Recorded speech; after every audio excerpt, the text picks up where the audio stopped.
మనందరి మూల పితరుడు ఆదామని భవిష్య పురాణం చెప్తాడు. అంతేనా గురువుగారు? అవును. కలిపురుషుడికి మ్లేచ్చులంటే ఇష్టం. ఎందుకంటే వాళ్ళు వేదాల్ని నమ్మరు, అధర్మపరులు.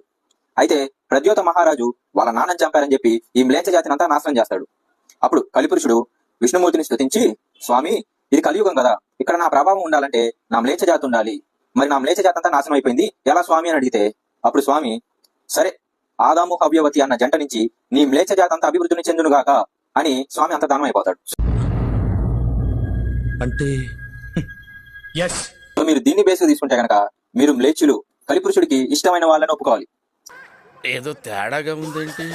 అట్ ద సేమ్ టైం ఆ హవ్యవతి ఆదాము అనేవాళ్ళు విష్ణుమూర్తి పుట్టించిన వారి అని కూడా ఒప్పుకోవాలి. అంతెందుకు, వ్యాసుడు రాసిన భవిష్య పురాణాన్ని మీరు స్టాండర్డ్ గా తీసుకుంటే ఆయన రాసిన 18 పురాణాలు కూడా తీసుకోవాలి. ఎట్ ఎ టైం ఆయన క్లాసిఫై చేసిన వేదాలను కూడా స్టాండర్డ్ గా తీసుకోవాలి.